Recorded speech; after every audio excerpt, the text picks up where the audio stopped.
कि एक समरूप बाह्य विद्युत क्षेत्र है, ठीक है।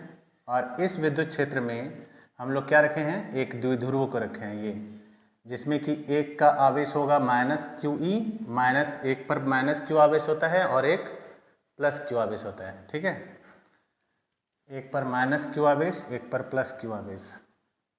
तो यहाँ लिखते हैं हम लोग प्लस क्यू आवेश और यहाँ लिखेंगे माइनस क्यू।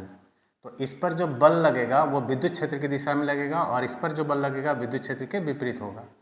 तो इस बल को हम लोग F1 से सूचित कर देते हैं और इस बल को सूचित करते हैं F2 से। और द्विध्रुव जो है विद्युत क्षेत्र के साथ थीटा कोण बनाता है। और इस द्विध्रुव की जो लंबाई है यहाँ से यहाँ, ये है 2L इसकी लंबाई।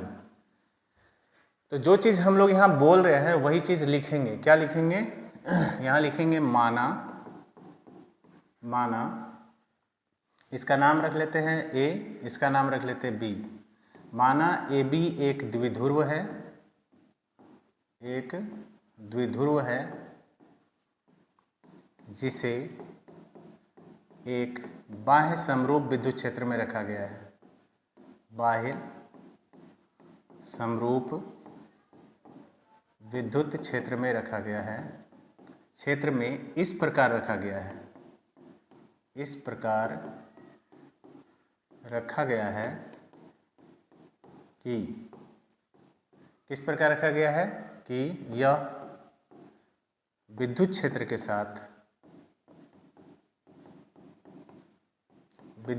के साथ थीटा कोण बनाता है, थीटा कोण बनाता है, ठीक है। बस इतना लिखने से ये काफ़ी हो जाएगा।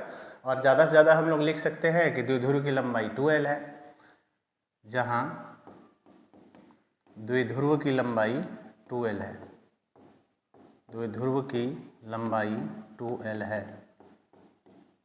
ठीक है ना। तो प्लस क्यू आवेश पर आरोपित बल, आवेश पर आरोपित बल, आरोपित बल, इस बल का नाम हम लोग लिखेंगे F1।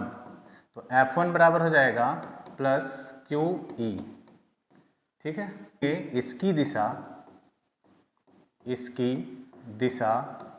विद्युत क्षेत्र की दिशा में होगी, विद्युत क्षेत्र की दिशा में होगी, ये हो गया पहला। अब क्या करेंगे, अब हम लोग लिखेंगे माइनस क्यू आवेश के कारण, माइनस क्यू आवेश पर किसके कारण, विद्युत क्षेत्र के कारण, पर आरोपित बल। तो इस पर जो आरोपित बल है उस बल का नाम हम लोग लिखेंगे F2। F2 का क्या हो जाएगा, माइनस क्यू ई, ठीक है, माइनस क्यू ई होगा। इसकी दिशा किधर होगी, तो इसकी जो दिशा होगी विद्युत क्षेत्र के विपरीत होगी, विद्युत क्षेत्र के विपरीत होगी, विपरीत होगी। तो द्विध्रुव पर आरोपित कुल बल निकाल लेंगे। तो लिखेंगे द्विध्रुव पर आरोपित कुल बल, कुल बल। तो कुल बल क्या होगा, F बराबर यहाँ होगा F1 और प्लस F2। तो यहाँ होगा प्लस क्यू ई और फिर माइनस क्यू ई, घटा के आंसर 0, यानी कि कुल आवेश इसका कुल बल हो जाएगा 0, ठीक है। यानी कि द्विध्रुव समरूप विद्युत क्षेत्र में द्विध्रुव पर कुल आरोपित बल क्या होता है, 0 होता है। अब कह रहा है कि ये बल क्या होता है, ये दोनों बल जो हैं, ये दोनों बल परिमाण में तो समान होते हैं, ये दोनों बल परिमाण में समान लेकिन दिशा में विपरीत होते हैं, दिशा में विपरीत होते हैं, ठीक है। अब दिशा में विपरीत होने के कारण ये क्या करेंगे, ये एक बल युग्म का निर्माण करते हैं, ठीक है, जिससे ये एक बल युग्म का निर्माण करते हैं, ये एक बल युग्म का निर्माण करते हैं। और बल युग्म का जब बल युग्म मतलब क्या, बलों का एक जोड़ा, जिससे ये क्या करेगा, द्विध्रुव को विद्युत क्षेत्र की दिशा में घुमाने का प्रयास करेगा। तो लिखेंगे जिससे ये बल द्विध्रुव को विद्युत क्षेत्र में घुमाने का प्रयास करते हैं। विद्युत क्षेत्र की दिशा में घुमाने का प्रयास करते हैं। ठीक है। और जब ये द्विध्रुव दो बल एक साथ कार्य करेंगे तब इस पर क्या होगा, द्विध्रुव पर बल आघूर्ण उत्पन्न होगा, अर्थात द्विध्रुव पर एक बल आघूर्ण उत्पन्न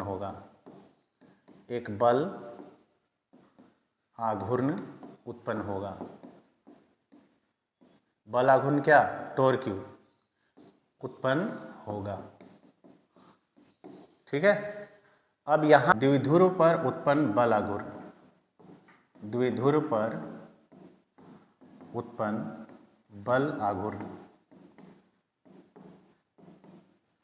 तो इसके लिए बल आघूर्ण का जो सूत्र होता है, बल आघूर्ण टॉर्क क्यू बराबर फॉर्मूला जो होगा वो क्या होगा, तो यहां लिखेंगे किसी एक बल का परिमाण ले लेंगे,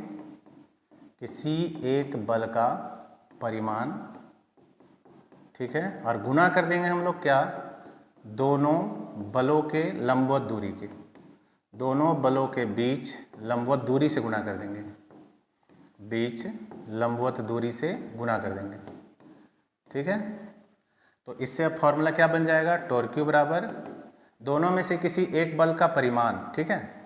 तो परिमाण हम लोग निकालेंगे, यहाँ वेक्टर नहीं देंगे क्योंकि हम यहाँ परिमाण की बात कर रहे हैं, तो वेक्टर अभी नहीं देंगे। तो दोनों में से किसी एक बल का परिमाण, तो हम लोग एक बल ले लेंगे F, ठीक है, और F को गुना कर देंगे, दोनों लंबवत दूरी क्या होगा, दोनों बलों के बीच लंबवत दूरी होगा AC। लंबवत दूरी ऐसे करके जब लेते हैं तो लंबवत दूरी होता है।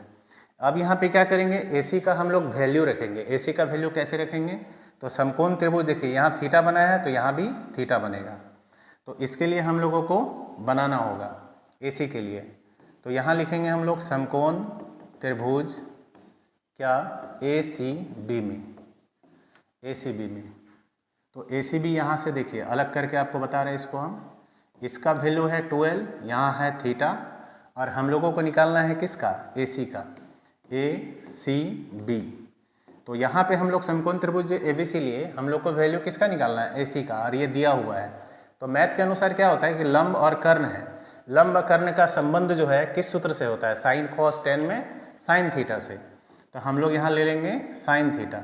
साइन थीटा का सूत्र होता है लंब बटे कर्ण, यानी AC बाय AB। चूँकि थीटा यहाँ है तो सामने वाला लंब ये कर्ण होगा। फिर हम लोग लिखेंगे साइन थीटा, तो AC तो हम लोग को निकालना है, AB का मान दिया है 12/1, तो यहाँ AC बराबर लिखेंगे 12 साइन थीटा, और इसमें रख देंगे मान अब समीकरण फर्स्ट। अब समीकरण फर्स्ट तथा यहाँ एक और चीज़ ले लेना है हम लोग को, F का मान। F का फॉर्मूला होता है QE।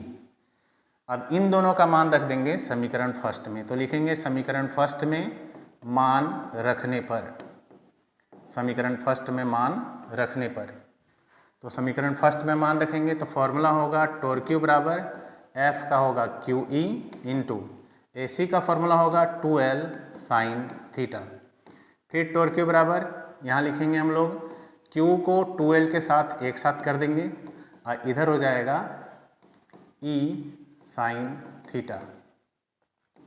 फिर टॉर्क क्यू बराबर यहाँ पे एक चीज़ और है कि Q इंटू 2L जो है वो द्विध्रुव आघूर्ण का सूत्र होता है। ठीक है, तो वे परिमाण में लिख रहे हैं तो परिमाण में ही लिखेंगे, P बराबर फॉर्मूला होता है Q इंटू 2L, ये हो गया P का फॉर्मूला।